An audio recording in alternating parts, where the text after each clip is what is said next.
যেমন মেসি এখনো বিয়ে করে নাই। প্রথম কথা হলো মেসি বিয়ে করে না, এটা তথ্যটা সঠিক নয়। আপনার কাছে যে বিষয়টি আমি জানতে চাচ্ছি এখন সেটা হচ্ছে ইসলামিক বক্তা যারা, আমি নিজেও 6 মাস মাহফিল করি বাংলাদেশের প্রত্যেকটা জেলায় আলহামদুলিল্লাহ প্রোগ্রাম থাকে। কিছু কথা আছে যেগুলো মানুষকে একেবারে খুব তন্ময় করে, মুগ্ধ করে। আর কিছু বক্তা আছে আরেকজন বক্তার নামে সমালোচনা, গীবত, পরনিন্দা। যেমন মেসি এখনো বিয়ে করে নাই, মেয়েদের বডি স্ট্রাকচার নিয়ে বিভিন্ন ধরনের এলোমেলো বক্তব্য আমরা পেশ করি, সমালোচনা করি, গীবত করি। এগুলো কি মঞ্চের দাবি কিনা এবং এগুলো তাফসির মাহফিলের সাথে যায় কিনা? একজন বিজ্ঞ প্রাজ্ঞ স্কলার হিসেবে আপনি কি বলবেন সম্মানিত শেখ? জি, ধন্যবাদ। প্রথম কথা হলো মেসি বিয়ে করে না, এটা তথ্যটা সঠিক নয়। বিয়ে করেছে, কিন্তু বিয়ের আগে তার 2টা সন্তান হয়ে গেছে ওই সেম মহিলার গর্ভেই। জি এরপরে তারা বিয়েটা করেছে আর কি। এখন বিষয়টা হলো এই যে বিষয়গুলো, প্রথম কথা হলো গীবত এটা একটা হারাম আইটেম, ইসলামী শরিয়াতে কমপ্লিটলি হারাম করে দেওয়া হয়েছে। জি এটা ইমাম সাহেবের জন্য হারাম, এটা মুক্তাদির জন্য হারাম, বক্তার জন্য হারাম, শ্রোতার জন্য হারাম, সাধারণ মানুষের জন্য হারাম। কেউই কোনো গীবত করতে পারবে না। এখন গীবত কোনটা? রাসূল সাল্লাল্লাহু আলাইহি সাল্লাম প্রশ্ন করেছিলেন, আতাদরুনা মানিল গীবা?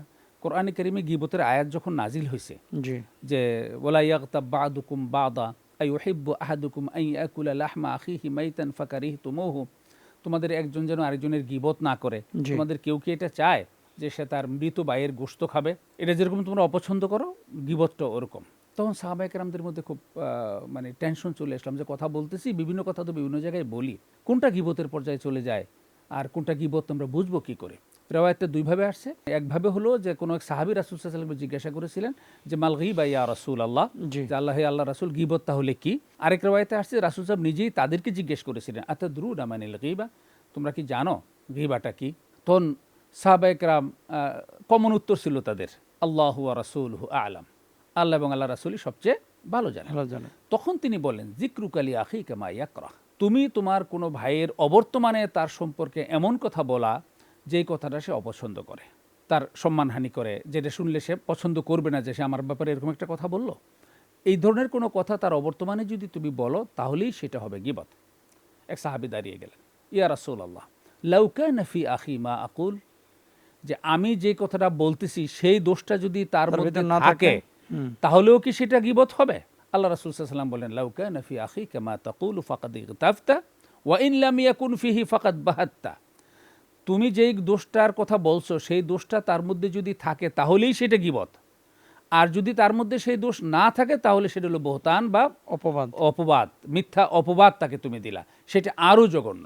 তো সুতরাং কোনো ব্যক্তির কোনো দোষ ত্রুটি অন্যের কাছে সেটা পাবলিকলি হোক বা এখানে ব্যক্তিগতভাবে মোহতারাম হোক। মূল যে পয়েন্টটা আপনি যথার্থই বলেছেন, মূল পয়েন্টটা হচ্ছে মানুষ তো এখানে শরিয়া শিখতে যায়, জি জি মানুষ জানতে চায়, জি মানুষ এখানে গেছে আল্লাহ আল্লাহ রাসূলের কথা শুনতে, কোরআনের তাফসির শুনতে। জি সেই জায়গাটা আরেকজন বক্তা, আরেকজন মানুষ, আরেকজন নারীর অঙ্গভঙ্গি এটাকে এভাবে উপস্থাপন না করলে কি হয় না? এটা খুবই গর্হিত জি এবং তার মানে শান, মান এবং মেজাজ এবং এই মাহফিলের যে স্ট্যান্ডার্ড, এই জি কোনোটার সাথে এটা সঙ্গতিপূর্ণ নয়। যারা এগুলো করেন তারা নিজেদেরকে ছোট করেন এবং ইসলামটাকে মানুষের কাছে হাস্যের, ইয়েস মানে একটা জি হাস্যরসের ইয়াতে বস্তু বানায় ফেলছে। বস্তুতে জি পরিণত করে ফেলেন। এই জাতীয় ব্যাপারে বিশেষ করে আমাদের ইসলামিক স্কলার যারা, বক্তা যারা, তারা কথা বলার সময় অবশ্যই গঠনমূলক, জি অবশ্যই শিক্ষণীয়, কোরআন সুন্নাহর আলোকে সুন্দর করে কথা বলবেন।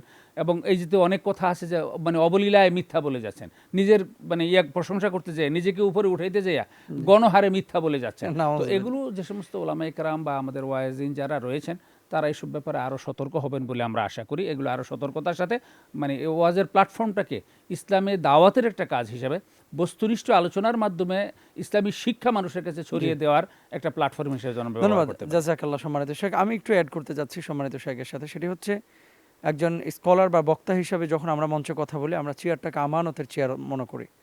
একজন মানুষ আপনাকে 40,000, 50,000, 60,000, 1,00,000 টাকা দিয়ে ঢাকা থেকে ওই সাতক্ষীরা নিচ্ছে, চাঁপাইনবাবগঞ্জ নিচ্ছে, ভালো মন্দ আপনাকে খাওয়াচ্ছে, খাওয়ানোর পরে আপনি চেয়ারে বসে এরপরে একজন মানুষের গীবত করলেন, পরনিন্দা করলেন। এটা আমরা আসলে কখনো করি না, চেষ্টাও করি না ইনশাল্লাহ।